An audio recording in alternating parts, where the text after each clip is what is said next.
السلام علیکم، بسم اللہ الرحمن الرحیم، نحمد و نصلی علی رسول الکریم۔ سورہ نحل کے 13 مرکزی موضوعات میں سے ہمارا 11واں مرکزی موضوع معاشرتی احکامات ہے۔ اس کے 5 اتنی موضوعات ہیں، جس سے پہلا ہے عوامر۔ عوامر امر کی جمع ہے، احکام کے اللہ کے حکم کیا ہیں۔ اس کے پہلے 3 نکات جو کہ آیت نمبر 90 سے ان پہ بات کر چکے ہیں۔ چوتھا ہے یہ عہد پورے کرو۔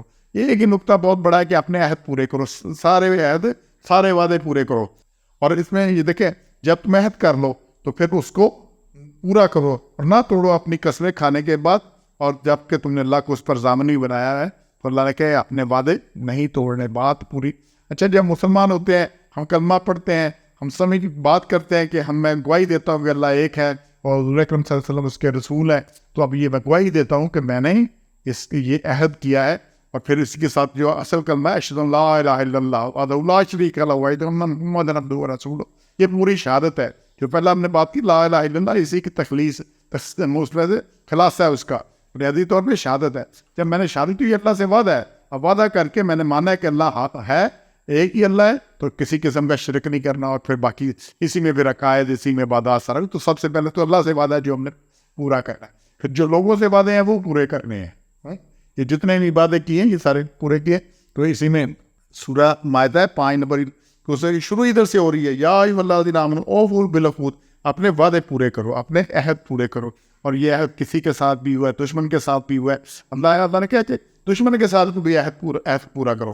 یہ سورہ بنی اسرائیل کی آیت 34 ہے، اس میں دیکھیں، اور وہ اوفوا بالعہد، اور اپنے عہد کو، وعدے کو پورا کرو، بے شک عہد کی پوچھ ہوگی، کھانا مسئولہ، سوال کیا جائے گا۔ بھئی عہد کیا تھا کیسے ٹرکانے کے لیے، ہم ڈانگ ٹپانے کے لیے، وغیرہ وغیرہ کے لیے وعدہ کر لیتے ہیں، پھر کہتے ہیں وہ وعدہ ہی کیا جو وفا ہو گیا، وہ قرض ہی کیا جو ادا ہو گیا۔ ہمارے وعدے بھی ایسے سارے، تو ہر وعدے کی پوچھ ہونی ہے، یہ ایسے نہیں کہ ہوا ہو جائیں گے، وعدہ پورا کرنا ہے۔ اگلے 2 نکات ہیں جی آیت نمبر 114 میں سے، کہ حلال اور پاک چیزیں کھاؤ، اللہ تعالیٰ کی نعمتوں کا شکر ادا کرو۔ بہت ہی اہم آیت ہے، اس کو دیکھیں، بار بار دیکھیں، اللہ نے اس میں کلیئر کیا ہے، فَكُلُوا مِمَّا رَزَقَكُمُ اللَّهُ، کھاؤ تم کیا ہے، حلالًا طیباً، پہلی چیز حلال ہو، دوسری بات طیب ہو۔ یہ ایک بڑی کلیئر بات، اس کو سمجھ لیں۔ کیا چیز سمجھ لیں؟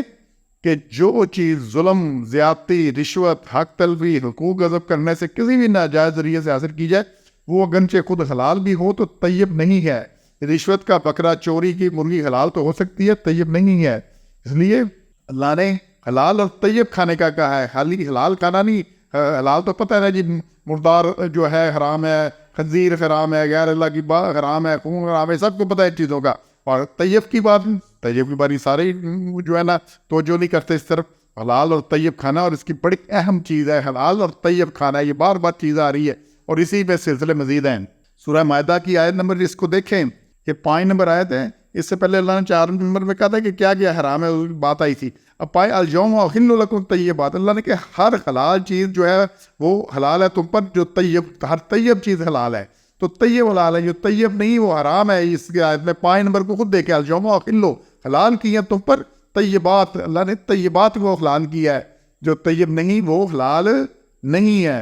اور یہی بات بڑی کلیئر پھر اللہ نے کی ہے، سورہ طٰہٰ ہے، اس کی آیت نمبر 81 میں اللہ نے کہا کہ کھاؤ ستھری طیب چیزیں کھاؤ جو ہم نے دی ہیں، اور زیادتی نہ کرو، ولا تطغوا فیہ، اور زیادتی مت کرو۔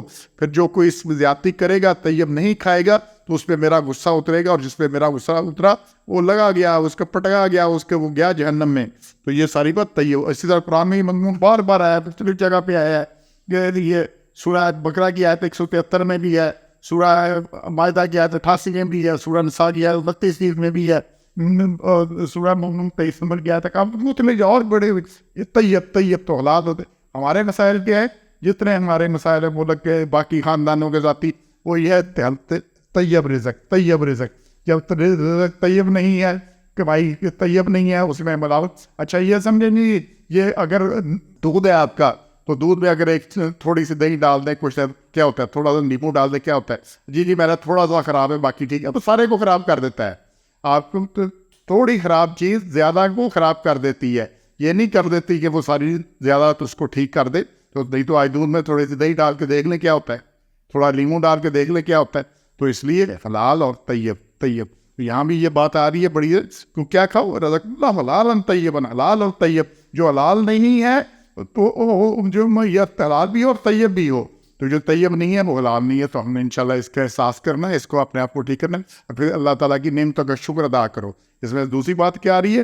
مشکور نعمت اللہ کی نعمتوں کا شکر ادا کرو, کیونکہ کفران نعمت اتنا بڑا جرم ہے جس کی وجہ سے اللہ اپنی نعمتیں بھی چھین لیتا ہے اور عذاب بھی مسلط کر دیتا ہے. تو اور صرف اسی کی بات کرو تو یہ اللہ. اچھا, حلال نہ کھانا یہ اللہ کی نعمتوں کی ناشکری ہے, کیونکہ اللہ نے کیا حلال بھی بتا دیا, حرام بھی بتا دیا, سب پتہ ہے, سب پتہ ہے, سب پتہ ہے. اور اس کے بعد نہ کرنا ناشکری ہے. اور اللہ کہتا ہے یہ نعمتوں کی ناشکری ہے کہ اللہ نے تمہیں حلال کمانے کے لیے حال کر کیا اور تم حرام کی طرف جاتے ہو. سبحان ربک رب العزت عما یصفون وسلام علی المرسلین والحمد للہ رب العالمین.